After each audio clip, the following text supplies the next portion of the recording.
Hainabale, Kanglup Amagi, my horol wari Kangi Harabadi, Kanglup Adugi, Fizet Lating Sing, Hanigi Muhaina. Mayamu Kurumjeri, Adom Yang Biribasi, Impact TV na, Paring Ninas and Dokchariba, Khangminashi Manipuri, Tauramadani, Nasi Equina, Unajagadoriba, Misagasekoki, National Awardee, Akogi, Maishnam Lanini, Devi, and Equina Unajagadoriba, Samusum, according a sigi topic as na, Miamna, Toidok and Dokna, Kangnaraba, Kogi, Safi Lanfi, Haina Kangnariba Sigumba, Kogi, Yamna Maru Oikraba, Fi, a Sigi Matang, and Equina Sikanajagadoriba. Ningthau Shingna Mamangi Matamda, Salanda Tudokpa, Matik Matona, Putba, Joy Dauduna Halakpa, Mahaki Manai Singda, Manafi in a Safilan Fiesi Pidami. Adungai, Loyum Banning Togi Sana Haktakta, Yumnak Kudingi, Magi Sinfam Amamam Pidami. Kwaishnam Haibe Yumnak Asida, Fisa Lon Sagi Sinfam Sinaram Ki. Lining Tau now think Kongi Loinabi, Kwaishnam Ningo the Petangana, Kwaishnam the Yumnaki, Tamfaton Kobi, Miyoi Layoi Tobi, Amaga, Punna Sakiba, Safilan Figi Fiesi, Ibudo Pakangbada, Kudol Panki Hai. Adungai, Chandrakriti Maharaski Sana Haktakta, Kwaishnam the Kairumba, Mapa Ibungo, Safabana, Ibudo Shingna, London Tambidamba, Fi Illega, Satan Balakpada, Fi Du Ubada, Fi Adubu Pibiu, Haijiki Hai. Ningtawiyatang adu mapu mabin singda tamduna lining thaw nauting kong event thaw petanga amadi tamfato na halamanda katlamba safi lanfi adu yenglaga londna ining thaw da khudol su tamki hai asum tarakpana ngasidi wangkhai yongdan leirakta leibi maishnam lalina sinfam asibu suduna amadi tambi takpiduna malemda fiesigi mafam ama kannaba kanna hotnabiri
Ima Hanro Makada Kugi, Imai Mashnam, Lenin Devibu, Impact TV, Khangminashi Manipuri Thoram that I'm not chilling. Harautam Kurum Jaria. Ima Ado Kugi, when a Sintaza Matam the Habitat, Imana Angang Orine, the Gihona, Ima Huina, Kugi, Gamna, Kugi, Izati, Siga Habitat. Kuina Tagona Galakpa, the Gumba fee, Kugi Safilan fees, Queen Yokat Pada, I'm not Joe Togda Amaka, Lobby the lying a Sisudum Lobby Habitat, Sigida Maktaso, Kugi, Back TV, Mike, the Yam Target of Fondo Cherry Habitat. Ima Hoina Layam, but the Gima Hoinas Mina, Canatobi Ramba the Habitat, Queen and Sigi Mirols in a Sigi Figi, Matanga Kangzebani. Adema Quina. Hena Kangzening when I have a tarago. When Ima the Quina Kangzening was a quiggy Safilan fee, Haina Kangnari Bufise, Manipur, the Karambamatam, the Gi, Mato Karamtora, and the Safonga Kibano have other Gimatana Kitan Hibi. I the Quinasum Kangapasi, a Quina head, Gian Tarak Patigi, Imagine a Lola Galemco. Ado Imagina. Sum tapi bagi matung ina. Aku si thati thi edi dagi. Mai gela ga samnari matam dagi adum hore haine. Aku caron suron tara bogi taro madra haina khali habedi. Aku gi kaino abu sina. Kwesnagi mamang na kaile mo ji wai isi jadi mama ko so ibu so ko imagi makwal mama ne ko man ibira mane ko kwesnam dagi na kaino da sobam do ne phomdom de mesnam do nge ko adi ai nang ni ngom de matang chadal no da tharok ba china akoi ngasi bolep ta na sum chatha dan lakja bane ba kwesnam haiba sakai asi huji ujibok Kwesnam Lam, the kind of labor to the Gi Holopan like Latin, a quick Jericho. I did what you know, I know, but I'm around coveting over that. Now, Rim Tonga, Norim the Kaida, Kwesnami, Salon, Kalkani, Jungi, ꯇꯥꯡ ꯑꯃꯗ ꯍꯥꯏꯅ ꯇꯥꯖꯔꯦꯕꯀꯣ ꯑꯗꯨꯗ ꯍꯤꯁꯇ꯭ꯔꯤꯁꯤ ꯈꯔ ꯊꯤꯒꯠꯂꯨꯔꯗꯤ ꯄꯨꯌꯥꯁꯤ ꯈꯔ ꯂꯩꯔꯝꯒꯗ꯭ꯔꯥ ꯍꯥꯏꯅ ꯑꯩꯅ ꯁꯤꯗꯒꯤ ꯍꯦꯟꯅ ꯑꯩꯈꯣꯏ ꯈꯪꯉꯤꯁꯤꯗ ꯍꯦꯟꯅ ꯈꯪꯉꯝꯒꯗ꯭ꯔꯥ ꯍꯥꯏꯅ ꯂꯩꯔꯝꯒꯗ꯭ꯔꯥ ꯍꯥꯏꯅ ꯑꯩ ꯈꯜꯂꯤ ꯊꯤꯒꯦꯅꯁꯨ ꯈꯜꯂꯤꯀꯣ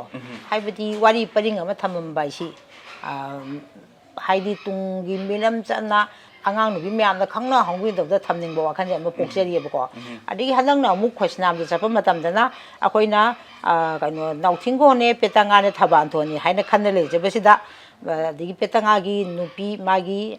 ꯀꯩꯅꯣ ꯍꯪꯒꯤꯅꯤ ꯀꯩꯔꯨ ꯍꯪꯒꯤꯅꯤ ꯍꯥꯏꯅ ꯀꯧꯏ ꯃꯥꯒꯤ ꯅꯨꯄꯤꯁꯤꯅ ꯅꯍꯥꯟꯒꯩ ꯊꯦꯡꯅꯔꯒ ꯍꯟꯗꯛ ꯊꯦꯡꯅꯔꯛꯄꯅꯤꯀꯣ ꯑꯗꯣ ꯑꯩꯅ ꯂꯥꯏꯔꯤꯛꯁꯤ ꯄꯨꯔꯒ ꯆꯠꯄꯗ ꯏꯁꯜꯂꯒ ꯄꯣꯔꯛꯄꯅꯦꯕ ꯍꯥꯏꯕꯗꯤ ꯁꯤ ꯀꯥꯟꯅꯔꯛꯀꯅꯤ ꯍꯥꯏꯕꯗꯤ ꯍꯧꯔꯛꯐꯝꯁꯤꯒꯤ ꯀꯔꯤ ꯍꯧꯔꯛꯀꯦ ꯀꯔꯤ ꯇꯧꯔꯛꯀꯦ ꯍꯥꯏꯕꯁꯤ ꯑꯩꯈꯣꯏꯅ ꯃꯊꯪ ꯃꯊꯪ ꯈꯪꯅꯕꯒꯤꯗꯃꯛꯇ ꯁꯨꯝ ꯈꯔ ꯊꯤꯖꯤꯟꯕ ꯍꯧꯔꯛꯅ ꯁꯨꯝ ꯍꯦꯟꯅ ꯊꯤꯖꯅꯤꯡꯕ ꯑꯃꯗꯤ ꯑꯩꯈꯣꯏ ꯊꯃꯣꯏꯗ ꯐꯥꯎꯔꯛꯄ ꯑꯃ ꯆꯪꯉꯛꯑꯦ ꯍꯥꯏꯕꯀꯣ ꯑꯗꯣ ꯏꯃꯥꯅ ꯍꯧꯖꯤꯛ ꯈꯣꯏꯁꯅꯥꯝ ꯁꯥꯒꯩꯒꯤ ꯃꯇꯥꯡꯗ ꯍꯧꯖꯤꯛ ꯌꯥꯝ ꯀꯟꯅꯁꯨ ꯄꯟꯕꯤꯔꯤꯀꯣ ꯏꯃꯥ ꯁꯤꯁꯦ ꯑꯩꯈꯣꯏꯅ ꯈꯪꯖꯅꯤꯡꯕꯁꯦ ꯑꯩꯈꯣꯏꯒꯤ ꯅꯍꯥꯟꯋꯥꯏ ꯉꯜꯂꯤꯉꯩ ꯃꯇꯝꯗ ꯑꯩꯈꯣꯏꯒꯤ ꯅꯤꯡꯊꯧꯒꯤ ꯍꯥꯛꯇꯛꯇꯒꯤ ꯍꯥꯏꯕ ꯇꯥꯔꯦꯀꯣ ꯇꯣꯉꯥꯟ ꯇꯣꯉꯥꯟꯕ ꯌꯦꯛ ꯁꯂꯥꯏꯁꯤꯡꯁꯤꯗ ꯂꯩꯕ ꯃꯤꯑꯣꯏꯁꯤꯡꯁꯤꯅ ꯇꯣꯉꯥꯟ ꯇꯣꯉꯥꯟꯕ ꯑꯩꯈꯣꯏꯒꯤ ꯃꯥꯒꯤ ꯁꯤꯟꯐꯝ ꯃꯌꯥꯝ ꯑꯃꯈꯛ ꯄꯤꯔꯝꯃꯦ ꯍꯥꯏ ꯊꯥꯡꯖꯝꯁꯤꯡꯅ ꯊꯥꯡ ꯁꯥꯕꯒꯤ ꯑꯗꯒꯤ ꯑꯗꯨꯃꯥꯏꯅ ꯇꯣꯉꯥꯟ ꯇꯣꯉꯥꯟ ꯄꯤꯔꯝꯃꯦ ꯍꯥꯏ ꯏꯃꯥꯅ ꯈꯣꯏꯁꯅꯥꯝꯒꯤ ꯃꯇꯥꯡꯗ ꯌꯥꯝ ꯀꯟꯅ ꯄꯟꯕꯤꯔꯤꯁꯦ ꯁꯤꯒꯤꯁꯤꯗ ꯑꯩꯈꯣꯏꯒꯤ ꯈꯣꯏꯁꯅꯥꯝ ꯁꯥꯒꯩꯗ ꯑꯩꯈꯣꯏꯒꯤ ꯁꯤꯒꯤ ꯐꯤꯁꯦ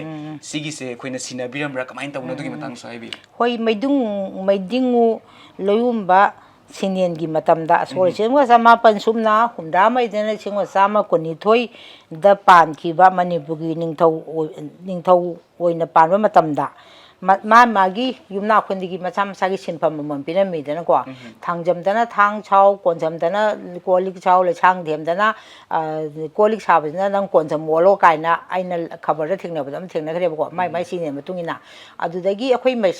ꯀꯩꯅꯣ ꯈꯣꯏꯁꯅꯥꯝꯁꯤꯗꯅ ꯁꯥꯐꯤ ꯂꯥꯟꯕꯤꯁꯤ ꯂꯣꯜꯂꯨ ꯍꯥꯏꯕꯒꯤ ꯃꯥꯒꯤ ꯁꯤꯟꯊꯝ ꯁꯤꯂꯥ ꯌꯦꯟꯕꯒꯤ ꯋꯥꯔꯤ ꯂꯩꯌꯦꯕꯀꯣ ꯑꯗꯒꯤ ꯀꯩꯊꯦꯜ ꯐꯝꯕ ꯃꯇꯝꯁꯤꯗ ꯍꯥꯏꯕꯁꯨ ꯉꯝꯕꯣꯡ ꯌꯣꯟꯕꯤꯅ ꯉꯝꯕꯣꯡ ꯌꯣꯟꯕꯤ ꯑꯄꯥꯝꯕꯅ ꯑꯄꯥꯝꯕ ꯌꯣꯟꯕꯤ ꯍꯧꯖꯤꯛꯁꯨ ꯇꯧꯔꯤꯕꯅꯤꯀꯣ ꯑꯁꯦꯡꯕ ꯍꯥꯏꯗꯤ ꯁꯤꯗ ꯅꯥꯔ ꯂꯨꯍꯣꯡꯕꯒꯤ ꯑꯃ ꯌꯣꯟꯕꯤ ꯑꯗꯒꯤ ꯃꯣꯝꯄꯥꯛ ꯌꯣꯟꯕꯤ ꯀꯥꯏꯅ ꯃꯥꯏ ꯈꯥꯏꯗꯣꯛꯏꯗꯅꯀꯣ ꯑꯩꯈꯣꯏ ꯃꯦꯂꯥ ꯆꯠꯂꯁꯨ ꯑꯩꯈꯣꯏ ꯍꯦꯟꯖꯟꯅ ꯌꯥꯗꯕꯤ ꯀꯥꯏꯅ ꯇꯧꯅꯩꯌꯦꯕꯀꯣ ꯍꯧꯖꯤꯛꯄꯨꯗꯤ ꯄꯣꯠꯅꯧ ꯇꯧꯅꯕ ꯈꯪꯗꯦꯀꯣ ꯑꯩꯈꯣꯏꯗꯤ ꯑꯗꯨꯃꯥꯏꯅ ꯑꯗꯨꯝ ꯇꯧꯖꯕꯅꯤꯅ ꯑꯩꯈꯣꯏꯁꯨ ꯈꯣꯏꯁꯅꯥꯝꯒꯤ ꯁꯥꯒꯩꯁꯤꯗ ꯄꯤꯔꯝꯃꯤ ꯃꯇꯨꯡ ꯏꯟꯅ ꯑꯕꯣꯛꯀꯤ ꯑꯕꯣꯛ ꯑꯗꯒꯤ ꯏꯃꯥ ꯃꯊꯪ ꯂꯥꯛꯑꯒ ꯁꯥꯡꯍꯤꯟ ꯇꯧꯋꯦꯕꯀꯣ ꯑꯗꯒꯤ ꯁꯤꯗ ꯋꯥꯔꯤ ꯌꯥꯝ ꯅꯨꯡꯉꯥꯏꯕ ꯑꯃꯅ ꯑꯩꯈꯣꯏꯒꯤ ꯑꯔꯤꯕ ꯊꯣꯡ ꯅꯝꯕꯣꯝꯕꯤꯁꯦ ꯑꯁꯤ ꯁꯥꯕ ꯃꯇꯝꯗ ꯈꯣꯏꯁꯅꯥꯝꯒꯤ ꯄꯤꯕ ꯑꯃ ꯌꯥꯎꯗꯕ ꯌꯥꯗꯦ ꯍꯥꯏꯗꯅ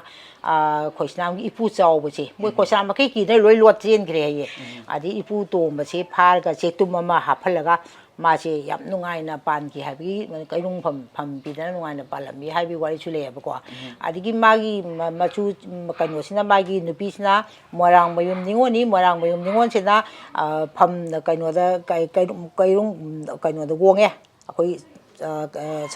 ꯈꯣꯏꯁꯅꯥꯝꯗꯒꯤ ꯑꯃꯨꯛ ꯁꯧꯕꯥꯝꯗ ꯃꯥꯁꯤ ꯊꯔꯥꯛ ꯂꯩꯃ ꯀꯥꯏꯅ ꯀꯧꯗꯅ ꯃꯥꯏ ꯁꯥꯐꯝ ꯑꯃꯁꯦ ꯃꯊꯪ ꯍꯨꯜꯂꯛꯇꯅꯀꯣ ꯑꯗꯒꯤ ꯃꯥꯅ ꯑꯃꯨꯛ ꯀꯩꯅꯣꯗ ꯁꯧꯕꯥꯝꯗ ꯑꯣꯡꯉꯒ ꯁꯧꯕꯥꯝ ꯆꯥꯎꯕꯁꯤꯅ ꯑꯩꯈꯣꯏ ꯃꯥꯕꯨ ꯄꯣꯛꯄ ꯃꯤꯅꯦꯕꯀꯣ ꯑꯕꯣꯛꯅꯦꯕꯀꯣ ꯈꯣꯏꯁꯅꯥꯝ ꯆꯥꯎꯕꯁꯤ ꯃꯣꯏ ꯃꯆꯥ ꯅꯤꯉꯣꯜ 9 ꯄꯣꯛꯑꯦ 9 ꯄꯣꯛꯄꯁꯤꯗ ꯑꯩꯈꯣই ꯑꯕꯣꯛꯁꯤ ꯑꯃ ꯑꯣꯏꯔꯦꯗꯅ ꯑꯕꯣꯛꯁꯤꯅ ꯑꯃꯨꯛ ꯑꯩꯈꯣꯏ ꯏꯃꯥꯁꯦ ꯃꯣꯏ 5 ꯄꯣꯛꯑꯦ ꯑꯗꯨꯅ ꯑꯩꯈꯣꯏ ꯃꯥꯃꯅꯦ ꯏꯟꯗꯣꯝꯆꯥꯅꯦ ꯃꯣꯏ 2 3 ꯑꯩꯅ ꯈꯪꯕꯗ ꯃꯣꯏ 3ꯗꯤ ꯍꯤꯡꯉꯦ ꯑꯇꯩꯗꯤ ꯂꯣꯏ ꯂꯩꯈꯤꯗ꯭ꯔꯦ ꯍꯥꯏꯔꯦ ꯏꯃꯥꯅ ꯑꯃꯨꯛ ꯃꯩꯁꯅꯥꯝ ꯂꯣꯡꯉꯒ ꯃꯆꯥ 5 ꯄꯣꯛꯑꯒ ꯁꯨꯃꯥꯏꯅ ꯇꯧꯅ ꯆꯧꯗꯥ ꯅꯨꯡꯉꯥꯗꯒꯤ ꯃꯊꯪ ꯇꯨꯡ ꯁꯝꯊꯔꯛꯇꯅ ꯉꯁꯤꯐꯥꯎꯁꯦ ꯃꯨꯠꯈꯤꯗꯅꯕ ꯍꯥꯏꯅ ꯍꯥꯏꯗꯅ ꯑꯩꯈꯣꯏꯗ ꯁꯨꯝ ꯉꯥꯛꯇꯅ ꯊꯝꯖꯕꯅꯤ ꯀꯩꯅꯣ ꯇꯧꯖꯕꯅꯤꯗ ꯑꯗꯨꯃꯥꯏꯅ ꯋꯥꯔꯤꯗ ꯁꯨꯃꯥꯏꯅ ꯇꯥꯛꯄꯤꯔꯝꯃꯤꯀꯣ ꯑꯗꯒꯤ ꯀꯩꯅꯣ ꯐꯤ ꯑꯁꯦ ꯊꯥꯏꯅ ꯃꯃꯥꯡꯉꯩꯗ ꯅꯤꯡꯊꯧꯅ ꯁꯥ ꯂꯥꯟꯗ ꯊꯣꯏꯗꯣꯛ ꯍꯦꯟꯗꯣꯛꯅ ꯑꯩꯈꯣꯏꯗꯤ ꯍꯧꯖꯤꯛꯀꯥꯟꯗꯅ ꯂꯥꯏꯔꯤꯛ ꯇꯝꯕꯗ ꯐꯥꯔꯁ ꯁꯦꯀꯦꯟ ꯑꯗꯨ ꯍꯥꯏꯔꯦꯅꯀꯣ ꯃꯇꯝꯗꯨꯗꯗꯤ ꯁꯥ ꯂꯥꯟꯗ ꯊꯧꯅꯥ ꯐꯕ ꯈꯣꯠꯄ ꯀꯩꯗꯁꯤꯗ ꯃꯃꯤꯡ ꯆꯠꯄꯁꯤꯗ ꯑꯣꯏꯅ ꯄꯤꯅꯕ ꯑꯗꯨꯒ ꯂꯥꯡꯒꯟ ꯐꯤꯔꯥꯟ ꯊꯦꯠꯇꯅ ꯂꯥꯟ ꯉꯝꯃꯒ ꯂꯥꯛꯄ ꯃꯤꯗꯣ ꯑꯗꯣ ꯃꯅꯥ ꯐꯤ ꯑꯣꯏꯅ ꯄꯤꯔꯝꯕ ꯑꯣꯏꯅ ꯇꯧꯔꯝꯃꯦꯕ ꯑꯩꯈꯣꯏꯁꯦ ꯑꯗꯨꯒ ꯑꯩꯈꯣꯏꯒꯤ ꯉꯁꯥꯏ ꯌꯨꯝꯅꯥꯛ ꯈꯨꯗꯤꯡꯒꯤ ꯃꯥꯒꯤ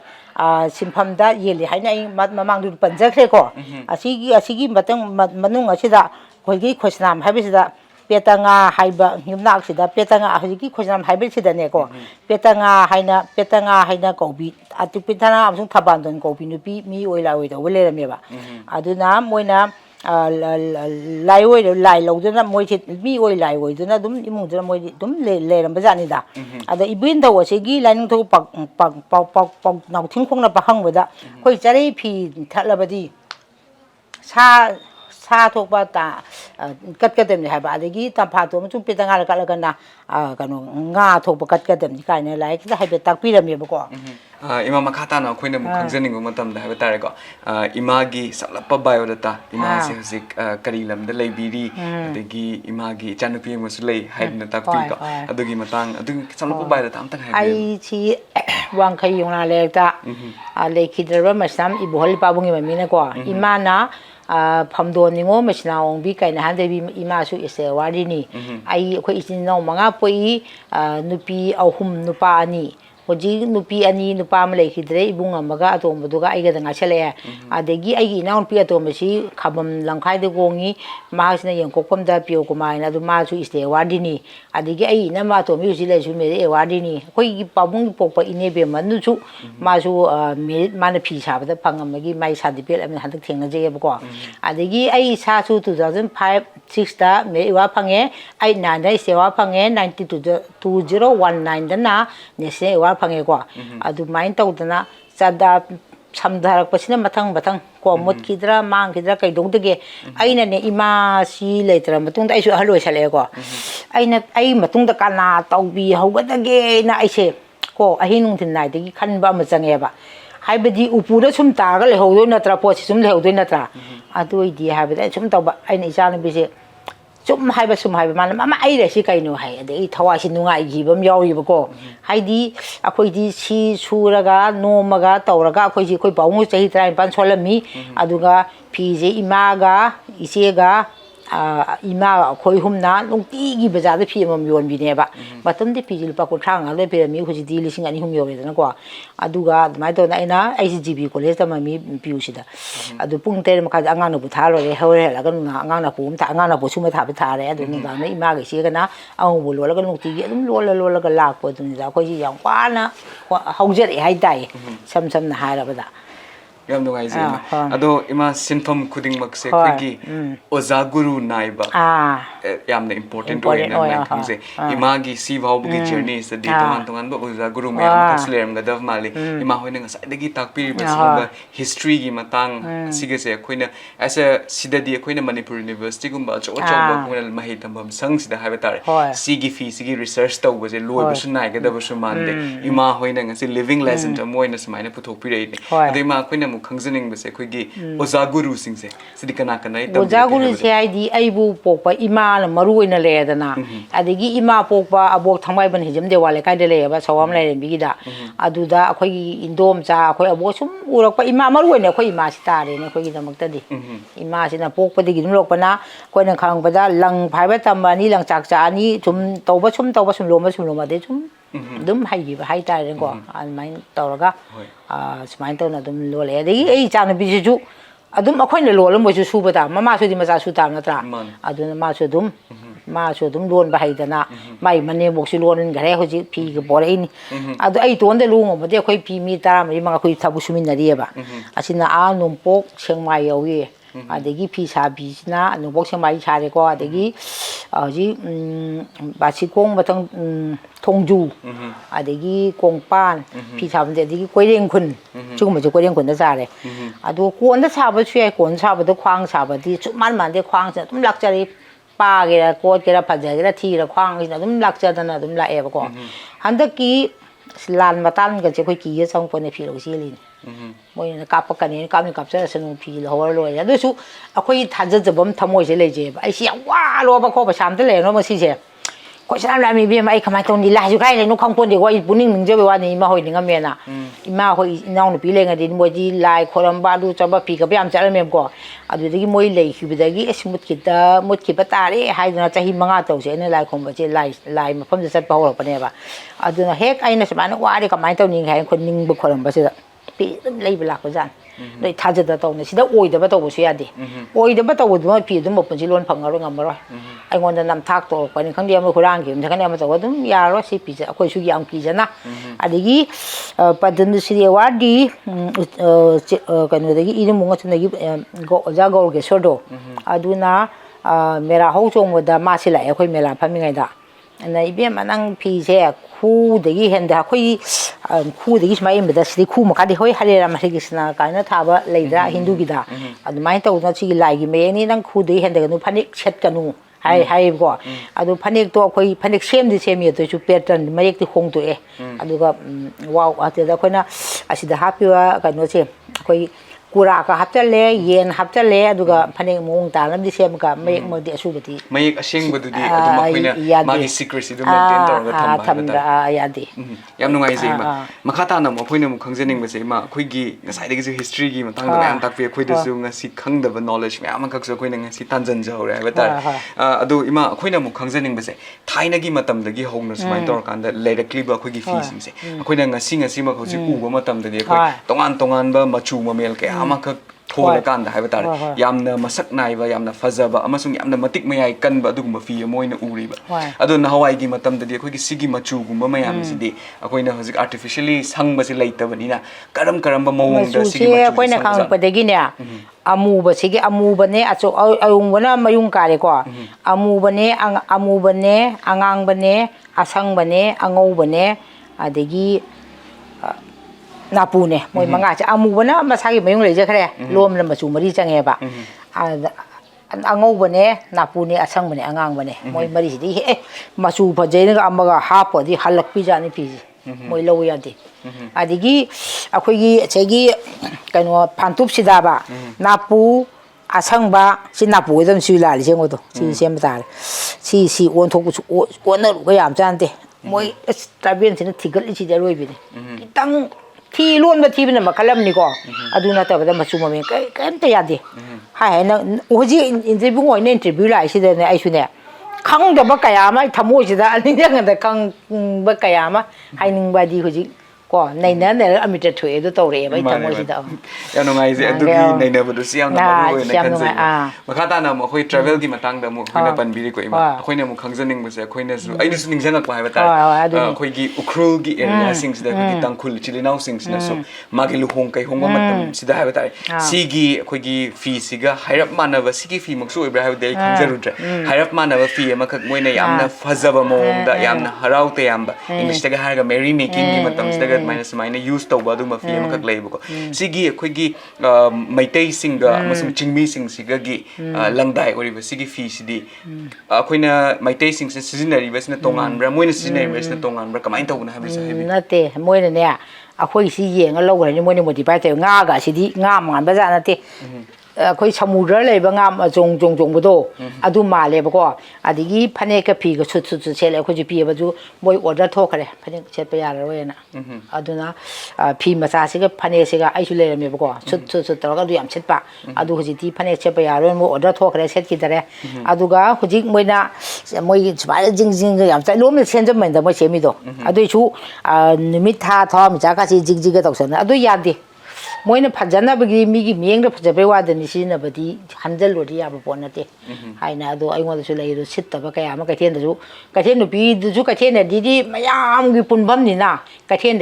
ꯅꯨꯄꯤ ꯃꯌꯥꯝꯁꯦ ꯑꯩꯈꯣꯏ ꯃꯑꯣꯡ ꯌꯦꯡꯉ ꯂꯣꯜꯂꯤꯗꯅ ꯑꯗꯨ ꯃꯣꯏꯅ ꯃꯣꯗꯤꯐꯥꯏ ꯇꯧꯔ ꯂꯣꯟꯕꯁꯦ ꯁꯤꯠꯇ꯭ꯔꯦ ꯍꯥꯏꯅ ꯃꯣꯏꯅ ꯑꯩꯈꯣꯏꯗꯁꯨ ꯀꯝꯄ꯭ꯂꯦꯟ ꯇꯧꯔꯛꯑꯦꯕ ꯑꯗꯨ ꯇꯧꯔꯅꯨ ꯍꯥꯏꯅ ꯑꯗꯨꯃꯥꯏꯅ ꯇꯧꯅꯩꯑꯕ ꯑꯗꯨ ꯍꯧꯖꯤꯛꯀꯤ ꯎꯈ꯭ꯔꯨꯜ ꯁꯦꯅꯥꯄꯇꯤ ꯎꯈ꯭ꯔꯨꯜ ꯖꯣꯖꯣ ꯑꯣꯏꯅ ꯅꯍꯥꯟ ꯀ꯭ꯂꯥꯁꯤꯀꯦꯜ ꯍꯣꯇꯦꯜꯗ ꯑꯩꯈꯣꯏ ꯊꯦꯡꯅꯩ ꯇꯝꯐꯥ ꯍꯣꯇꯦꯜꯗꯔ ꯀꯩꯅꯣ ꯃꯥꯅ ꯃꯥꯡ ꯊꯥꯗ ꯐꯤ ꯂꯧꯈꯤꯕꯀꯣ ꯃꯥꯅ ꯂꯨꯄꯥ 90-90 ꯄꯣꯠꯁꯤ ꯂꯧꯔꯒ ꯑꯩꯁꯤ ꯃꯥꯁꯦ ꯃꯁꯛꯁꯦ ꯀꯥꯎꯊꯣꯛꯈ꯭ꯔꯦꯕꯀꯣ ꯑꯗꯨꯒ ꯇꯧꯔ ꯅꯍꯥꯟ ꯏꯆꯦꯅ ꯇꯧꯔ ꯃꯥ ꯐꯣꯟ ꯅꯝꯕꯔ ꯑꯩ ꯐꯣꯟꯗ ꯌꯥꯎ ꯂꯩꯔꯝꯃꯦ ꯑꯗꯨꯃꯥꯏꯅ ꯃꯥꯏ ꯀꯥꯔꯠ ꯑꯃꯁꯨ ꯄꯤꯔꯛꯑꯦ ꯑꯗꯨꯃ ꯂꯥꯛꯈꯤꯅꯤ ꯍꯥꯏ ꯑꯗꯨ ꯑꯗꯨꯃꯥꯏꯅ ꯇꯧꯗꯅ ꯑꯩꯒꯤ ꯍꯥꯏꯗꯤ ꯎꯈ꯭ꯔꯨꯜꯒꯤ ꯉꯥꯏ ꯁꯦꯅꯥꯄꯇꯤ ꯉꯥꯏ ꯃꯥꯎꯒꯤ ꯉꯥꯏ ꯀꯥꯏꯅ ꯌꯨꯝꯗꯁꯨ ꯂꯥꯛꯑꯒ ꯑꯗꯨꯝ ꯂꯧꯕ ꯂꯥꯛꯑꯦꯕ ꯍꯥꯏꯕꯗꯤ ꯇꯧꯕꯗꯤ ꯕꯖꯥꯔꯗꯤ ꯃꯌꯥꯝꯒꯤ ꯍꯥꯏꯗꯤ ꯁꯦꯟꯇꯔ ꯑꯣꯏꯕꯅꯤꯅ ꯑꯗꯨꯝ ꯆꯪꯉ ꯌꯥꯏꯗꯅ ꯑꯩꯈꯣꯏ ꯁꯤꯗꯤ ꯇꯥꯅ ꯂꯥꯛꯄꯁꯤꯗꯤ ꯃꯣꯏꯁꯨ ꯑꯋꯥꯕ ꯑꯣꯏꯖꯕꯅꯤꯅ ꯕꯖꯥꯔꯗꯅ ꯑꯩꯈꯣꯏꯅ ꯕꯖꯥꯔꯗ ꯊꯥꯕꯅꯦꯅ ꯃꯣꯏ ꯃꯃꯜ ꯍꯦꯜꯂꯦ ꯑꯩꯈꯣꯏꯗꯤ ꯂꯧꯕꯅ ꯃꯃꯜ ꯍꯣꯡꯖꯔꯦ ꯑꯗꯣ ꯉꯥꯏꯁꯤꯒꯤ ꯍꯥꯏꯕꯗꯤ ꯑꯩꯈꯣꯏꯁꯨ ꯕꯖꯥꯔꯁꯨ ꯊꯥꯗꯕ ꯌꯥꯗꯦ ꯑꯩ ꯉꯁꯤ ꯐꯤ ꯁꯥꯕꯤꯅ 10,000 ꯄꯤꯌꯨ ꯌꯥꯗꯦ ꯍꯥꯏꯗꯤ ꯍꯣꯡꯕ 10,000 ꯄꯤꯌꯨꯅ ꯑꯩꯈꯣꯏ ꯂꯧꯔꯒ ꯑꯃꯨꯛ ꯊꯥꯗꯔꯒ ꯑꯃꯨꯛ ꯌꯣꯟꯕꯅꯤꯅ ꯑꯩꯈꯣꯏ ꯃꯣꯏꯗꯨ ꯉꯥꯏꯕꯗꯤ ꯌꯥꯗꯦ ꯍꯥꯏꯕ ꯑꯩꯈꯣꯏ ꯁꯝꯅꯕ ꯑꯩꯈꯣꯏ ꯐꯤꯌꯣꯝ ꯃꯉꯥ ꯇꯔꯨꯛ ꯁꯝꯅꯔꯤꯑꯕ ꯌꯥꯝ ꯅꯨꯡꯉꯥꯏꯖꯩ ꯏꯃꯥ ꯃꯈꯥ ꯇꯥꯅ ꯑꯩꯈꯣꯏꯅ ꯈꯪꯖꯅꯤꯡꯕꯁꯤ ꯅꯍꯥꯟꯋꯥꯏꯒꯤ ꯃꯇꯝꯗꯗꯤ ꯑꯩꯈꯣꯏꯒꯤ ꯁꯤꯒꯤ ꯐꯤꯁꯦ ꯑꯩꯈꯣꯏꯒꯤ ꯃꯅꯥ ꯐꯤ ꯍꯥꯏꯗꯅ ꯅꯤꯡꯊꯧꯅ ꯌꯥꯝꯅ ꯑꯣꯅꯔ ꯇꯧꯕ ꯑꯗꯨꯒꯨꯝꯕ ꯐꯤ ꯃꯈꯜ ꯑꯃꯈꯛ ꯑꯣꯏꯌꯦꯅ ꯑꯗꯨꯃꯥꯏꯅ ꯇꯥꯛꯄꯤꯀꯣ ꯍꯥꯏꯕꯗꯤ ꯁꯥ ꯐꯥꯕꯗ ꯑꯗꯒꯤ ꯂꯥꯟꯗ ꯍꯩꯊꯣꯏ ꯁꯤꯡꯊꯣꯏꯕ ꯑꯗꯨꯒꯨꯝꯕ ꯋꯥꯔꯤꯌꯔꯁ ꯃꯌꯥꯝꯁꯤꯡꯁꯤꯗ ꯋꯥꯔꯤꯌꯔꯁꯀꯤ ꯀ꯭ꯂꯣꯊ ꯑꯃ ꯑꯣꯏꯅ ꯑꯗꯨꯃꯥꯏꯅ ꯁꯤꯖꯤꯟꯅꯔꯝꯃꯦ ꯍꯥꯏ ꯑꯗꯣ ꯍꯧꯖꯤꯛꯀꯥꯟꯒꯤ ꯃꯇꯝꯁꯤꯗꯗꯤ ꯍꯥꯏꯕ ꯇꯥꯔꯦ ꯃꯥꯒꯤ ꯁꯤꯖꯤꯟꯅꯐꯝꯁꯦ ꯀꯗꯥꯏꯗ ꯂꯩꯔꯤ ꯍꯥꯏꯕꯗꯨꯁꯨ ꯍꯥꯏꯕꯤꯌꯨ ꯍꯧꯖꯤꯛꯁꯦ ꯁꯤꯖꯤꯟꯅꯐꯝꯁꯦ ꯍꯥꯏꯗꯤ ꯑꯩꯈꯣꯏ ꯏꯆꯦꯒꯤ ꯃꯆꯥꯁꯤꯡ ꯀꯣꯔꯤꯌꯥꯗ ꯂꯩꯌꯦꯕ ꯃꯈꯣꯏꯁꯤꯅ ꯑꯩꯈꯣꯏꯅ ꯀꯩꯅꯣꯗ ꯄꯤꯔꯦ ꯁꯤ ꯈꯨꯠꯅ ꯂꯣꯝꯕꯁꯦ ꯈꯨꯠꯅ ꯂꯣꯝꯕꯁꯤ ꯀꯅꯥꯒꯨꯝꯕꯅ ꯑꯣꯐꯤꯁꯀꯤ ꯍꯥꯏꯗꯤ ꯑꯣꯐꯤꯁꯀꯤ ꯃꯤ ꯑꯣꯏꯕ ꯗꯤꯖꯤ ꯍꯦꯟꯗ꯭ꯔꯤꯀꯥꯒꯨꯝꯕꯗꯗꯤ ꯈꯨꯠꯅ ꯂꯣꯝꯕꯁꯤ ꯑꯣꯏꯅ ꯄꯥꯝꯃꯤ ꯃꯦꯆꯤꯟ ꯂꯣꯝꯕꯁꯤ ꯄꯥꯝꯗꯦꯕ ꯑꯗꯨꯕꯨ ꯑꯩꯒꯤ ꯏꯆꯥꯁꯤꯡꯗꯨꯗꯤ ꯃꯦꯆꯤꯟꯅ ꯂꯣꯝꯕ ꯅꯥꯜꯂꯦꯅ ꯃꯦꯆꯤꯟꯅ ꯑꯣꯏꯅ ꯋꯥꯜ ꯍꯦꯡꯒꯤ ꯗꯦꯀꯣꯔꯦꯁꯟ ꯃꯣꯏꯅ ꯂꯧꯏꯁꯦꯀꯣ ꯑꯗꯒꯤ ꯃꯐ꯭ꯂꯔ ꯁꯥꯏ ꯌꯥꯎꯔꯤꯕ꯭ꯔꯥ ꯃꯐ꯭ꯂꯔꯗꯨ ꯃꯣꯏꯅ ꯂꯧꯏ ꯑꯗꯒꯤ ꯍꯟꯗꯛ ꯑꯩꯈꯣꯏ ꯏꯕꯨꯡꯒꯤ ꯃꯆꯥ ꯑꯃ ꯇꯥꯏꯋꯥꯟꯗ ꯃꯥ ꯊꯥꯔꯛꯑꯣꯏꯅ ꯑꯩꯈꯣꯏꯁꯦ ꯈꯔꯁꯨ ꯊꯥꯔꯦ ꯑꯗꯣ ꯃꯣꯏꯅ ꯑꯗꯨ ꯑꯄꯥꯝꯕꯒꯤ ꯃꯇꯨꯡ ꯏꯟꯅ ꯃꯣꯏꯅ ꯍꯥꯏꯔꯛꯄꯒꯤ ꯃꯇꯨꯡ ꯏꯟꯅ ꯑꯩꯈꯣꯏꯁꯨ ꯑꯗꯣ ꯗꯤꯃꯥꯟꯗꯤ ꯑꯗꯨꯃꯥꯏꯅ ꯑꯗꯨꯝ ꯇꯧꯔꯒ ꯑꯗꯨꯝ ꯂꯥꯛꯀꯗꯣꯏꯅꯦꯕꯀꯣ ꯑꯗꯒꯤ ꯑꯩꯈꯣꯏꯅ ꯈꯥꯎꯁꯦ ꯕꯦꯛ ꯍꯥꯏꯁꯦ ꯕꯦꯛ ꯍꯥꯏꯁꯦ ꯈꯥꯎꯁꯦ ꯁꯤꯁꯦ ꯑꯁꯤ ꯑꯩꯅ ꯃꯁꯤ ꯀꯣꯕꯔ ꯃꯊꯪꯁꯤꯗ ꯂꯣꯜꯂꯝꯗ꯭ꯔꯦ ꯑꯗꯨꯒ ꯁꯦꯝꯒꯦꯅ ꯉꯁꯥꯏ ꯄꯨꯊꯣꯛ ꯐꯤ 150 ꯆꯅꯤ ꯂꯩꯔꯕꯅꯦ ꯔꯤꯝꯁꯅ ꯃꯣꯏꯗ ꯃꯦꯂꯥ ꯇꯧꯕ ꯂꯧꯒꯦ ꯍꯥꯏꯕ ꯃꯣꯏ ꯂꯧꯗ꯭ꯔꯦ ꯑꯩꯅ ꯂꯧꯗꯁꯨ ꯇꯣꯛꯁꯅꯨ ꯀꯩꯁꯨ ꯀꯥꯏꯗꯦ ꯍꯥꯏꯕꯗ ꯁꯨꯝ ꯑꯃꯃꯅꯤ ꯁꯤꯠꯀꯗ ꯂꯩꯁꯜꯂꯛꯇꯕ ꯂꯩꯕꯨ ꯂꯩꯁꯜꯂꯛꯇ꯭ꯔꯦ ꯑꯗꯒꯤ ꯒꯥꯎꯟꯁꯤꯃ ꯑꯗꯒꯤ ꯑꯩꯈꯣꯏꯗꯤ ꯁꯉꯥꯏ ꯐꯦꯁꯇꯤꯚꯦꯜꯁꯦ ꯑꯩꯈꯣꯏꯗꯤ ꯑꯁꯤꯗꯅꯦꯕ ꯑꯩꯈꯣꯏꯅ ꯉꯥꯏꯖꯔꯛꯏꯁꯦ ꯁꯉꯥꯏ ꯐꯦꯁꯇꯤꯚꯦꯜꯁꯦ 2008ꯗ ꯑꯩꯈꯣꯏ ꯃꯇꯝꯗꯨꯗꯗꯤ ꯍꯧꯖꯤꯛꯇꯤ ꯗꯤꯄꯣꯂꯤ 10,000 ꯇꯧ 9 ꯇꯧ ꯀꯥꯏꯅ ꯇꯧꯗ꯭ꯔꯥ ꯃꯇꯝꯗꯤ ꯃꯣꯏꯗꯤ ꯏꯟꯚꯥꯏꯠ ꯇꯧꯔꯒ ꯑꯩꯈꯣꯏꯗꯤ ꯑꯗꯨꯗ ꯍꯧꯒꯠꯂꯛꯄ ꯃꯇꯝꯗꯣ ꯑꯗꯩꯗ ꯑꯁꯤ ꯒꯥꯎꯟꯁꯤ ꯁꯤꯠꯄꯁꯤ ꯃꯇꯝꯗꯨꯗꯗꯤꯀꯣ ꯐꯤꯁꯤ ꯃꯇꯝꯗꯨꯗꯗꯤ ꯁꯤꯒꯨꯝꯕꯁꯤ ꯂꯨꯄꯥ 150 ꯄꯤꯔꯝꯃꯦ ꯏꯌꯣꯡ ꯁꯥꯕꯗ ꯍꯧꯖꯤꯛ 1,000 ꯌꯧꯔꯦꯕꯀꯣ ꯑꯗꯨꯗ ꯐꯨꯔꯤꯠ ꯑꯃꯅ ꯒꯥꯎꯟ ꯖꯦꯀꯦꯠꯁꯦ ꯑꯅꯤ ꯊꯣꯛꯄꯅ ꯑꯩꯈꯣꯏꯅ ꯂꯨꯄꯥ 500ꯗꯒ ꯌꯣꯟꯕ ꯂꯣꯜꯂ ꯇꯨꯕ ꯈꯣꯠꯄꯗ ꯇꯨꯕꯁꯤ ꯃꯇꯝ ꯂꯨꯄꯥ 50 ꯃꯤ ꯍꯧꯖꯤꯛ 100 ꯌꯧꯈ꯭ꯔꯦꯗꯅ ꯑꯗꯨꯅ ꯀꯩꯗꯧꯒꯦꯕꯨ ꯖꯥꯂꯤ ꯅꯣꯠꯁꯦ ꯍꯦꯛꯇ ꯐꯩꯒꯤ ꯄꯤꯔꯝꯃꯗꯅ ꯉꯥꯛꯂꯩ ꯌꯨꯝ ꯌꯧꯔꯒ ꯖꯥꯂꯤ ꯅꯣꯠ ꯉꯥꯏ ꯂꯩꯔꯝꯃꯦ ꯑꯩꯅ ꯑꯩꯈꯣꯏ ꯌꯦꯡꯄꯣꯠꯇꯦꯒ ꯐꯤ ꯁꯤꯜꯂꯝꯅꯦ ꯍꯔꯥꯎꯗꯅ ꯃꯊꯣꯡ ꯃꯔꯝ ꯈꯪꯗꯒꯦ ꯑꯗꯨꯃꯥꯏꯅ ꯇꯧꯋꯦ ꯑꯗꯒꯤ 2009-10ꯗꯔ ꯀꯩꯅꯣ ꯑꯥꯏꯗꯤꯌꯟ ꯀꯣꯂꯦꯖꯇ ꯑꯃ ꯇꯧꯋꯦ ꯑꯗ ꯖꯄꯥꯟꯒꯤ ꯑꯃ ꯌꯥꯎꯋꯦ ꯃꯥꯁꯤꯅ ꯈꯥꯎꯁꯦ ꯂꯩꯈ꯭ꯔꯦ ꯌꯥꯜꯖꯜꯂ ꯆꯠꯈ꯭ꯔꯦ ꯑꯩꯈꯣꯏꯁꯨ ꯌꯦꯡꯅ ꯍꯔꯥꯎꯔꯦ ꯃꯥꯏ ꯖꯄꯥꯟꯒꯤ ꯄꯩꯁꯥꯗꯣ ꯄꯤꯔꯝꯃꯦ ꯑꯩꯉꯣꯟꯗ ꯑꯩꯅ ꯐꯤ ꯁꯤꯜꯂꯦ ꯍꯥꯏ ꯐꯤ ꯂꯨꯄा 500 ꯅꯪꯗꯤ ꯁꯤꯁꯦ ꯀꯥꯏꯒꯗꯣꯏꯕ ꯈꯪꯗꯦꯅ ꯑꯗꯨꯗꯤ ꯃꯣꯏꯅ ꯁꯤꯟꯕꯤꯔꯣ ꯑꯣꯟꯕꯤꯔꯦ ꯄꯩꯁꯥ ꯁꯤꯜꯂꯅꯤ ꯍꯔꯥꯎꯔꯝ ꯂꯧꯍꯣꯏꯅꯨꯀ ꯖꯄꯥꯟ ꯄꯩꯁꯥꯅꯤꯒ ꯀꯣꯟꯅ ꯁꯤꯜꯂꯨꯔꯦ ꯋꯥꯈꯜꯁꯤꯗ ꯌꯥꯝ ꯆꯝꯅ ꯁꯨꯝ ꯄꯪꯕꯩ ꯍꯥꯏꯇꯥꯔꯦꯀꯣ ꯑꯩꯅ ꯈꯜꯂꯨꯔꯦ ꯑꯗꯨꯃꯥꯏꯅ ꯇꯧꯕꯅ ꯄꯪꯕꯒꯤꯃꯛꯁꯨ ꯅꯠꯇꯦ ꯑꯩꯈꯣꯏꯅ ꯈꯪꯖꯕꯗꯀꯣ ꯍꯔꯥꯎꯔꯤꯕ ꯍꯥꯏꯕꯗꯤ ꯍꯔꯥꯎꯖꯕ ꯑꯦꯁ ꯑꯦꯟ ꯑꯥꯔꯇꯤꯁ ꯑꯃ ꯑꯣꯏꯅ ꯑꯩꯒꯤ ꯄꯣꯠꯂꯝꯗꯣ ꯍꯥꯏꯕ ꯇꯥꯔꯦ ꯇꯣꯉꯥꯟ ꯇꯣꯉꯥꯟꯕ ꯃꯥꯅ ꯄ꯭ꯔꯤꯊꯤꯕꯤꯒꯤ ꯌꯥꯜꯂꯒ ꯃꯐꯝꯁꯤꯡꯁꯤꯗ ꯆꯠꯈꯤꯕꯗꯣ ꯑꯁ ꯑꯗꯩ ꯖꯟꯖꯤꯗꯅꯅꯦ ꯑꯩꯅ ꯖꯟꯖꯤꯒꯤ ꯃ꯭ꯌꯨꯖꯤꯌꯝꯁꯤꯗ ꯑꯩꯅ ꯑꯩꯈꯣꯏꯗꯤ ꯕꯣꯝꯕꯦꯗꯒꯤ ꯃꯣꯏ ꯖꯟꯖꯤ ꯔꯥꯅꯤꯒꯤ ꯃꯥꯒꯤ ꯂꯩꯐꯝꯗꯨꯒꯤ ꯃꯥꯒꯤ ꯂꯥꯏꯁꯪꯗꯨꯒꯤ ꯃꯅꯥꯛꯇ ꯑꯩꯈꯣꯏ ꯃꯦꯂꯥꯁꯦ ꯔꯥꯎꯟꯁꯨ ꯇꯧꯋꯦꯕꯀꯣ ꯑꯗꯨꯒ ꯑꯩꯈꯣꯏꯅ ꯈꯤꯇꯪ ꯈꯣꯡꯅ ꯆꯠꯂꯁꯨ ꯌꯥꯏ ꯕꯣꯝꯕꯦ ꯍꯧꯖꯤꯛꯀꯥꯟꯒꯤ ꯑꯩꯈꯣꯏ ꯀꯦꯟꯁꯔꯒꯤ ꯕꯣꯝꯕꯦꯒꯤ ꯇꯧꯐꯝ ꯊꯣꯛꯄꯅꯤꯅ ꯑꯩꯈꯣꯏ ꯅꯨꯡꯇꯤꯒꯤ ꯈꯣꯡ ꯆꯠꯂꯦꯕ ꯚꯥꯔꯥ ꯄꯥꯕꯤꯅ ꯑꯩꯈꯣꯏ 3-5 ꯈꯣꯡ ꯑꯗꯨꯝ ꯆꯠꯂꯦꯕ ꯑꯗ ꯀꯩꯅꯣꯒꯤ ꯃ꯭ꯌꯨꯖꯤꯌꯝꯁꯤ ꯎꯕꯁꯤꯗ ꯑꯩꯅ ꯃ꯭ꯌꯨꯖꯤꯌꯝꯁꯤ ꯐꯤꯁꯦ ꯑꯩꯅ ꯄ꯭ꯔꯖꯦꯟ ꯇꯧꯅꯤꯡꯕꯁꯦ ꯑꯩꯈꯣꯏ ꯁꯥꯕꯤꯔꯥꯝꯕꯤ ꯃꯅꯤꯄꯨꯔꯅ ꯇꯧꯔꯝꯃꯦ ꯀꯥꯏ ꯌꯥꯝ ꯍꯩꯖꯅꯤꯡꯕꯗꯣ ꯍꯤꯟꯗꯤ ꯉꯥꯡꯁꯦ ꯀꯔꯤꯝ ꯍꯩꯇ꯭ꯔꯦꯕ ꯌꯥꯝꯁꯦ ꯑꯗꯣ ꯇꯧꯐꯝ ꯈꯪꯗ ꯇꯧꯔꯝꯗ꯭ꯔꯦꯕꯀꯣ ꯑꯗꯩꯗꯤ ꯌꯨꯉꯥꯎꯕ ꯅꯨꯄꯥ ꯑꯃ ꯂꯥꯛꯑꯒ ꯐꯤꯁꯤ ꯏꯜꯂꯒ ꯑꯣꯏꯅꯥꯗ ꯍꯥꯏꯒꯠꯂꯦ ꯆꯠꯈꯤꯕ ꯋꯥꯁꯦ ꯑꯩꯅ ꯍꯔꯥꯎꯕꯁꯤꯗ ꯑꯩ ꯂꯦꯝꯅꯒ ꯄꯤꯊꯣꯛꯅꯤꯡꯖꯥꯅꯤ ꯍꯔꯥꯎꯕꯁꯤꯗ ꯌꯥꯝ ꯅꯨꯡꯉꯥꯏꯖꯩ ꯑꯋꯥ ꯅꯨꯡꯉꯥꯏꯒꯤ ꯋꯥꯔꯤ ꯃꯌꯥꯝ ꯑꯃꯁꯨ ꯇꯝꯕꯤꯔꯤ ꯍꯥꯏꯕ ꯇꯥꯔꯦ ꯏꯃꯥꯗꯣ ꯑꯩꯈꯣꯏꯒꯤ ꯉꯁꯤꯗꯤ ꯑꯩꯈꯣꯏꯒꯤ ꯏꯃꯥꯒꯤ ꯐꯤꯁꯤꯡꯁꯤꯅ ꯍꯥꯏꯕ ꯇꯥꯔꯦ ꯃꯥꯂꯦꯝꯒꯤ ꯇꯣꯉꯥꯟ ꯇꯣꯉꯥꯟꯕ ꯃꯐꯝ ꯀꯌꯥ ꯑꯃꯈꯛꯇ ꯑꯩꯈꯣꯏꯒꯤ ꯃꯅꯤꯄꯨꯔꯒꯤ ꯑꯩꯈꯣꯏꯒꯤ ꯀꯜꯆꯔꯁꯤꯁꯨ ꯇꯥꯛꯄꯗ ꯑꯆꯧꯕ ꯊꯧꯗꯥꯡ ꯑꯃꯈꯛ ꯂꯧꯕꯤꯔꯤꯕ ꯍꯥꯏꯕ ꯇꯥꯔꯦ ꯑꯗꯨꯕꯨ ꯏꯃꯥꯒꯤ ꯄꯨꯟꯁꯤꯗ ꯁꯤꯒꯤ ꯁ꯭ꯇꯦꯖꯁꯤ ꯐꯥꯎꯕ ꯌꯧꯔꯛꯅꯕ ꯍꯣꯠꯅꯕ ꯃꯇꯝꯗ ꯍꯥꯏꯕ ꯇꯥꯔꯦ ꯐꯤꯊꯨꯞꯁꯤꯡꯁꯤꯒꯤ ꯃꯔꯛꯇꯗꯤ ꯑꯋꯥ ꯅꯨꯡꯉꯥꯏꯒꯤ ꯋꯥꯔꯤ ꯃꯌꯥꯝ ꯑꯃꯈꯛꯇꯤ ꯂꯩꯔꯝꯒꯗꯕ ꯃꯥꯜꯂꯦ ꯀꯔꯤ ꯍꯪꯉꯣꯅꯤ ꯃꯇꯝꯗꯨꯗꯗꯤ ꯑꯩꯈꯣꯏ ꯏꯆꯤꯟ ꯏꯅꯥꯎ 5ꯁꯤ ꯑꯩꯈꯣꯏ BA ꯒ꯭ꯔꯦꯖꯨꯋꯦꯠꯁꯤ ꯉꯥꯛꯇ ꯑꯣꯏꯔꯦꯀꯣ ꯑꯗꯒꯤ ꯏꯕꯨꯡ ꯑꯇꯣꯝꯕꯁꯤꯅ ꯂꯣꯛꯇꯥꯛ ꯄꯣꯠꯁꯤꯗ ꯊꯕꯛ ꯇꯧꯏ ꯃꯣꯏꯕꯨꯗꯤ BAꯗꯤ ꯌꯧꯗ꯭ꯔꯦ ꯑꯗꯩ ꯏꯕꯨꯡ ꯑꯍꯟꯁꯤꯅ ꯃꯥꯅ ꯑꯩꯈꯣꯏ ꯅꯤꯕꯦꯝ ꯌꯣꯒ ꯌꯥꯝ ꯅꯨꯡꯉꯥꯏꯗ ꯀꯦꯊꯣꯛ ꯃꯧꯊꯣꯛꯄ ꯍꯥꯏꯇꯥꯔꯦ ꯃꯥꯅ ꯇꯧꯔꯒ ꯑꯗꯨꯃꯥꯏꯅ ꯇꯧꯔ ꯂꯩꯔꯛꯄꯁꯤꯗ ꯐꯅ ꯍꯥꯏꯁꯅꯤ ꯅꯨꯄꯤꯅ ꯁꯨꯕ ꯅꯨꯄꯥ ꯁꯨꯕ ꯃꯥꯟꯅ ꯌꯥꯄꯣꯟꯇꯦ ꯄꯥꯕꯨꯡꯁꯤꯅ ꯆꯍꯤ 19 ꯁꯣꯜꯂꯒ ꯂꯩꯔꯕꯅꯤꯅ ꯑꯩꯈꯣꯏ ꯊꯕꯛ ꯁꯨꯔꯒ ꯇꯧꯖꯔꯛꯑꯦꯗꯅꯀꯣ ꯂꯥꯏꯔꯤꯛꯄꯨ ꯇꯝꯕ ꯆꯠꯀꯗ꯭ꯔꯥ ꯑꯗꯩ ꯑꯩꯈꯣꯏ ꯕꯨꯙꯆꯟꯗ꯭ꯔ ꯀꯣꯂꯦꯖꯇ ꯑꯃꯨꯛ ꯍꯣꯡꯉꯦ ꯑꯗꯩ ꯈꯣꯡꯅ ꯆꯠꯇꯅ ꯈꯣꯠꯇꯅ ꯇꯧꯕꯁꯤꯗꯒꯤ ꯐꯤꯁꯤ ꯅꯨꯡꯇꯤ ꯂꯣꯟꯅꯕ ꯍꯥꯏꯁꯤ angak pa ama natra saksu sa de abri imana piji yolu ni purani halaga puni thain ni pun pa ma panda chan chen nan tek tek tek tek dong na khoi mukon da doi ni khoi ngai li doi ne ko khoi na nung dang ni lai tau ni khane tok je doi indana adu imana cheng cha to wala polo ga khoi na thong cha do ri ne ba adu mai na pun si ji le la ga wan tamna sung ko aduga ima ga khoi inau nu pi si ga ka ri gum ba le ram pa ta ra ba di si phi bam si de ge na wang khat khine ba moi di inau nu pi di si da aina thabo ma sam taw bina adon ka on chelu bangam je bako adegi di imal te batung de ge na sidi ya de mut ki pata re haina san on thalak ne bako adu di is on thalak pa sidi matung ina saban sum tam taw jara taw benda inau nu pi sidi pura koi society im le bako society na ba tu restaurant ba 1970 ne bako je ai taw ngam jan taw de adum ta le haidi adu mai pu na ba adegi taw min na ga ba mi su leite adi paisa changi adi office ta nongadi mi taw le bu ko ngam de sang de office ta paisa ta na cha to jum de thabak su phai haina khali thamoi sida yam nungai je imagi nga sigi humang man sina haiba tare ko nga sigi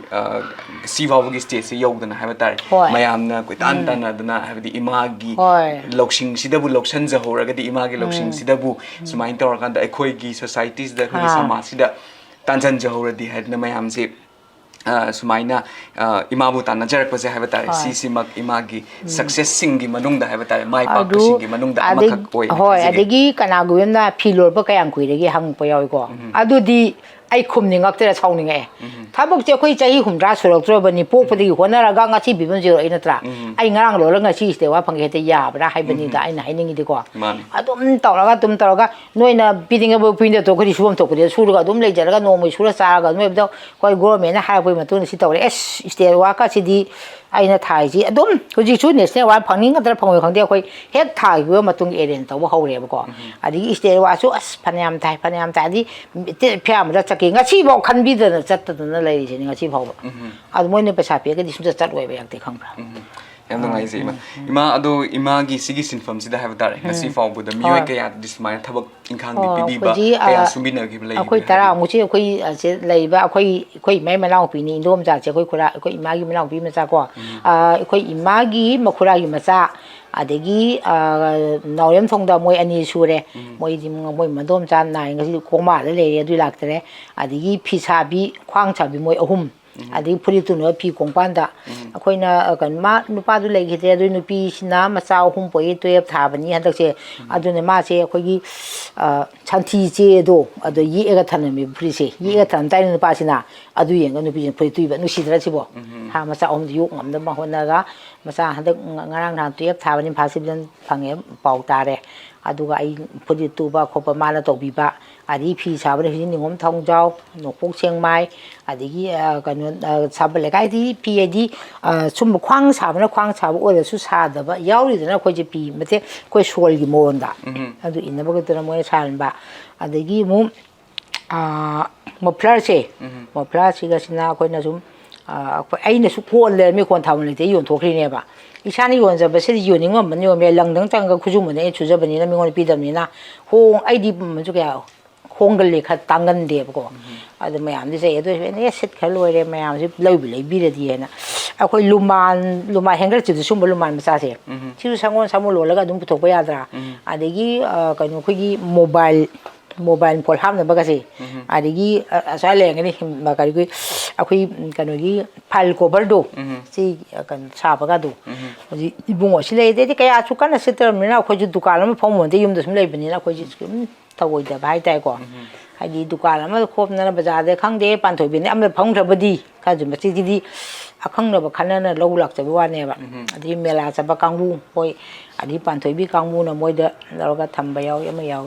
akhoi ju po chi tham jan na ba te yu na bi da mak ti na yu la ga chendong da ma tang tong na ba ni na hing na ba lambi se adi corona gi matam chida ne kai do ga ba bu corona chahi ani na ta to do aduna kai do ga ba bu ai ga sumina mi si kari cha do ri sine na hang je ai to na hang je bo hang je ko aduna silanga silpa changa pe si chatuk te lai ni du ga thelin adigi di ai ko na matam sina manu ya pan so ku sha de mi do ko je ka then ju pham tre adoi di पैसा लंगजिगा पैसा से पिथरानी फी दुक सारे अखोना चेलोंग लौबा अदि फी लोंबा कारकनी अदि फी लोंबी ओं पीदेबा ओं तौदेबा हाइबदी आइगी दरतना मयांगी हिंगमिनना बिगिदम बद होनाबा होजिसु लाल आइसे लान मोय लान यावरिनी कोइरें गुंजी को कोइरें गुंजी नाल लुपा लंगदो केजी मंगा तोलगा केजी अमा केजी मखाई लंखाई ट्राइन थोइगुम चंगी केजी ग्राम केजी मखाइमगा ग्राम चाम याखै चनीगुम चंगेबदो नाल लंग अरेंगे थेलोरे अदोजी अखोइसु ऑटो दो रिजर्व जन पैसा यामबनीना पुंजलगा लौबको अदुना अदमाइन तौरगा हिंगमिनरगा खोमिनगा तौमिनरी हुजी मोय मंगा तौरेसि फिरोमिंग हाक्तनी मोयजु सुम सुमिनरिमिना सुरे अतै अदिगी अंगांग लेसाबी मचा सुमिलासी अंगा अनि लेमी पिsak पिंगदी मोयदि दुम इमाग लोमिना लाकपा थाइना इंदिरा पार्क 2014 इंदिरा पार्क इंदिरा गांधी लेम तमदो मासु लाकपनी को हेत सिटपछि अरोबिदा अंगांग अनि हिन चेलक चेलक फिलौदोइनी मोइसि पिsak पिंगाइदगी लोलकपनिना होजि अंगांगसिना अखोइ माजि खुद याम फतै लप्पेबा अखोइ मालोमनि मिचन लोंबा कचानी को तौबदी थबक सुबा हाइबसे कथेन नंगबा सुबा हाइबा मा फजनबा सुबा हाइबा मा अदुगी खोइ खोजि सुरिसिना कथेन नंगबा सुरिबनी स्टे वाथा का दी खोइ निमित ताइ जोनु कुनि चंखन कुंथाइ चंखन तायादना अदुगा कुप्थाना लोलगा अदमाइन तौबा अदमाइ तोना अंगांग सिंग मखुत हाइबा इमाइ मखुत लौबा अंगांग यावरिये अदु अखोइ दि हल लोइरे अंगांग सेमबम दरकार ओइद्रा खोइया अइना हौजिक वारि सनजगदोरिबा अखोइगी मिसक असे हाइबा तारे डॉक्टर निंगोंबम रोमिला सेकंड जनरेशन हाइबा तारे अखोइगी साफिलान फी से अखोइगी तुंग कोइना अमुक हन्ना second generation oina inherit taubi hogadoriba adugu bishak adugani hanu makada romila baso dr romila baso khoi ki show sida taram nok chiri ha bata romila aina muk romila dagi khangjening bise ko khoi gi safilan fi se ima singna dagi abok singna sum lolaga di la ina takpiram me isa mak se hojik medical profession dani hojik library se adumak oiraga su ha bata second generation doina the minor inherit taubi gi haibagi wakhan la ise kari wakhan lon dagi na ha do hana si akoina dum pi ngai de gi dum urak pani na si tarai na di manga ning de khoma hoina tawrak pa pot se koina su dum si da na ba admai dum habdi yokhat pa hingmin na ba dum pam ba gi tung koina dum ke hai tare dum hilai makata na dum tawba pam ba gi tawjaning bane yam nungai je khoina su tazo matam da ha tare khoi gi maitai sing gi oina chatna bi amoin ha tare khoi gi sinai fam ka ba sing se khoi gi mama dagi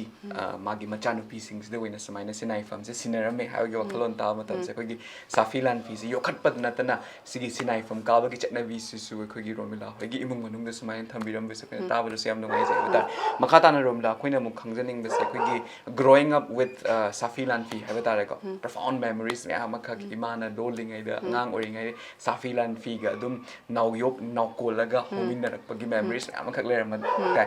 mikup sida kitang ningchang ba memories kitang share to view ne ai se akhomai gi mama se padam queen paralyzed oi ba ko oi bauda ma je mana ngammi bauda adom lole e ma se dom phabung da phamaga mamit se pura full uba natre doi taraga su dum lole e khang de khoi imung de di atoba thabak se amta urakte ba sigi se dom habdi atoba wangkhai de le khoi akoi ba de di phi sabi chanang thabi mayam lei ne ba makhan makha doi su khoi di sigi marak ta dum saurak panina si nga ta oina si khang de mela chat ba khoi gi angoi ngai gi thabak se smai dum tawre ai su dum yam pick na class 6 7 sai wai de gi dum khomai gi matung ilaga habde adu matam da khobok se leitre ba doge khoma marakta kitang sida ba ma yaure ba khobok leita ba dai gi anduge kitang adugi marak khomai gi habdi support tawna ba hai tare class 6 kai ngai daga se khomai bani tawraga bombay daga mela sale e dum pikna dai di sangai festival khomana mela phami khudingi e dum yaure e dai suti ge se thoenki akhoi gi masagi usundum November December se suti khar legal ba dugi sangai festival gi damakta ga dum ai khomai gi damakta dum si gi damakta dum suti thoenki thole yam nungai ji tazo matam da habdi ima icha punna aga sigi feels da kumdhamina ga ha tare yokhatna ba kan hona mina ba taw matam da ha tare khoi gi wakhan ji su makhal me am ka khale ha tare mai tei nu pi sing gi thongna singi matang da su khale masu sinai fam gi tongan ba nu shibu wari me am khak su khoina romila hoi gi imai cha gi wari sing gi taw matam da su khale ha tare makhata na mo khoina khangjaning se romila na sa item khara budi imai bi mena puthok piraga uhan gri ha tare khoi gi contemporary oi ba khoi gi fi si khak tang nat bi da tongan ba khoi gi tongan ba items me am khak ubi gri do amuk khoini hena khangba ngamna ba ha tare ko sigi motifs mayam se use to rakanda karam ba items sing puthok pili sa do something hai bi khoi se anambana dum mayam gi demand gi matung ina su dum putho e khoi the man oina chat pa se muffler gumba si de dum chatle ma de function taw bani khangde mingon de gift taw bani khangde si de common oina dum season naidre ka kumbi ka le nai de ge dum chat pa hai dar ga de muffler chatle duga khitang atopa khoi de woolen item oi bani na sumba se sol ta su tho e de di jacket gown gumba si di summer da di chatte dana dugi khitang season gumba leiba pot le ado sumba gi se yenga khoi na su hujikti khitang fashion se am tawna ra abanina khoina su pot material da khitang change tawraga just woolen da tang focus taw da bida atopa fabric ta kai da sum tawge habdi adum season gi matung ina season na rakpa yaba ake mo habdi luhong bada gumba de khoi si maitei gi da di ina de da adubu khoi kai hapsad laga phaja langkhatlan bani khangde jamaki gumba tawraga ni khangde dumain khar di plan gumba di tawri khoi do duga cushion cover da lei table phida da lei parda da loina ma adum item da di loina makte dum ti phang aduga sigi matang se ain sum amuk khangjening ba haba tare ko khogi tongan ba khogi hojikti designers fashion designers kuma me am kak tore tongan ba handloom and handicraft houses me am kak sum thok le ba akhoina sum uzav matam sida khogi contemporary sigi safilan fi had na magi masak mong fasagra masak mong si me am kak lei ba si nat tabida khogi handloom houses sing na khogi silky kaino sing sida khogi kari sari full sing sida magi motif hapchalakpa amaso khogi in never fee kogi wangkai fee gumba moirang fee gumba the magi motif me am hapchalak padana tana tongan ba contemporization of the character sigi safilan fee se me am kak tawra I habatar sigi masang the as a second generation of inheritance of wangkai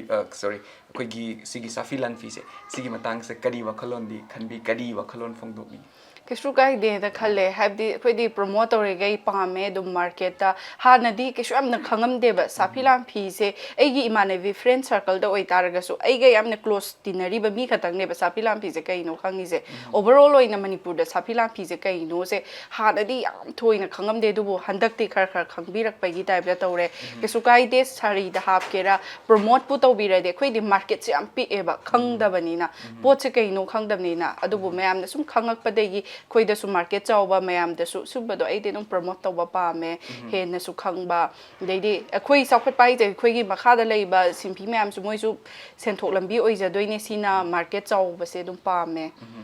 habidi khoigi tongan ba khoigi pena da bu har su tongan ba indigenous ne har su magi changjafam ma khoigi khoigi sum chokhalak pagi matungina magi tongan magi changham magi sizna pham se hongak pa sumai na ba tar khoigi safilan fi sigi se magi masak mong me ama se sayon me ama khak ola akan da khoigi tongan ro mong da magi changjafam se lei habidi yam nungai ji romila aduga romila na muk tung koina muk inherit to bi habu matam da ngasigi imaive magi achievement sidagi su henba achievement me ama khak su pubira u ama su khoigi safilan fi su malem gi miyam punamak ta habatare educate to da khanghan ba da su hen mai pa piro have impact tv ma kedi thamse thank you so much Ningthau singna mamangai matamda salan da thudokpa matik mathauna utpa joy tawduna halakpa mahaki manai singda manafi oina safilan fi asi pirami adungai loyumba ningthaugi sana haktakta yumna khudingi magi sinfam amamam pirami khoishnam haiba yumnak asida fisalon sagi sinfam sinaramki Lining thau now think kongi loinabi khoishnam ningol the petangana khoishnam the yumnaki tamfaton kobi miyoi layoi tobi amaga punna sakiba safilan figi fi asi ibdo pakhang khudol tanki hai adungai chandrakriti maharaj ki sana hak takta khoishnam the kairungba mapa ibungo safa bana ibdo singna londuna thambiramba fi illaga satanba lakpada fi du ubada fi adubu pibiyu haijiki hai Ningthaugi yathang adu mapu mabin singda tamduna lining thau nauting kong event thau petanga amadi tamfatona halamanda katlamba safi lanfi adu yenglaga londna ining thau da khudol su tamki hai asum tarakpana ngasidi wangkhai yongnan leirakta leibi maishnam lalina sinfam asibu suduna amadi tambi takpiduna malemda fiesigi mafam ama kannaba kanna hotnabiri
ima ado khoi safilan fi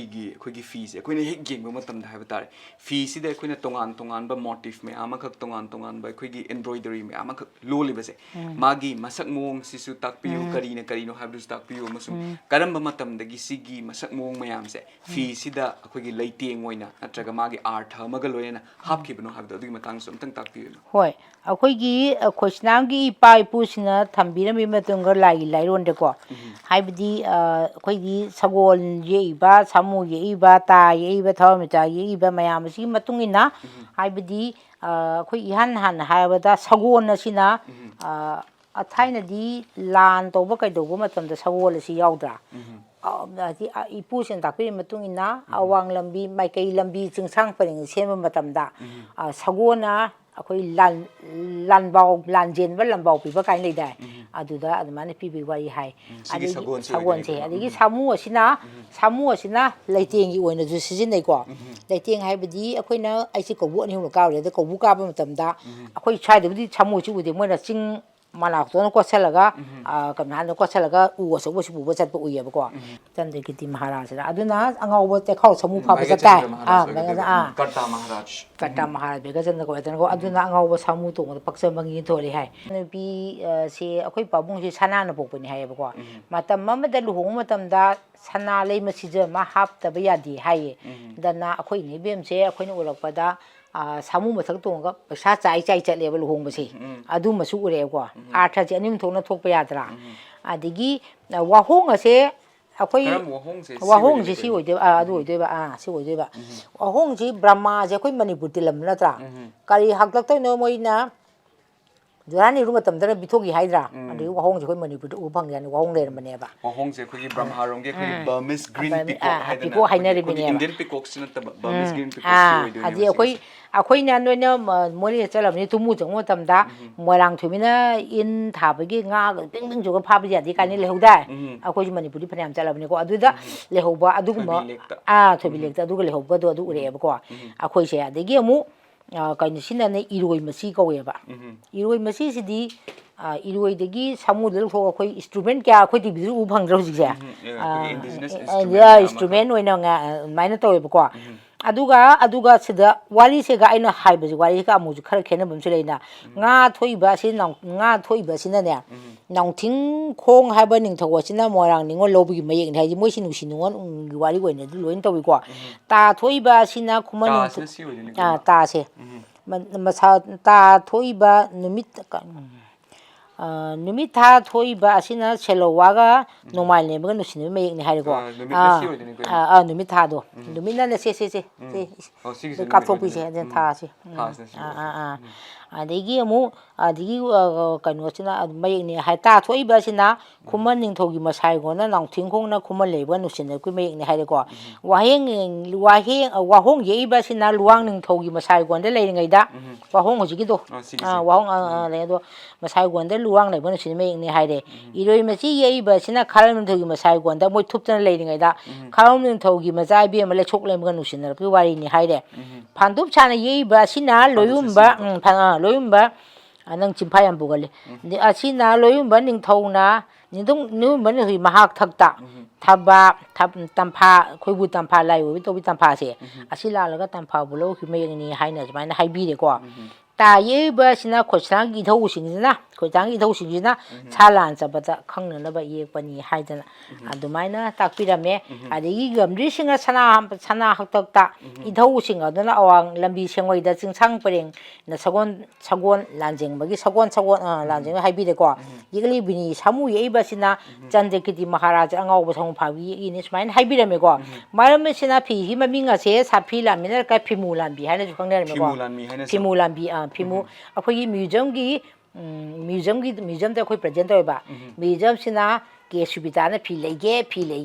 pula ka lei di chukla ire da musida present to ruban Mashini ngasigi Khangminashi Manipur ge episode mathang ge episode ta anobo personality kya muk pudna miyam da anobo wari kya muk lije khige Impact TV bu minjing ta don lebiu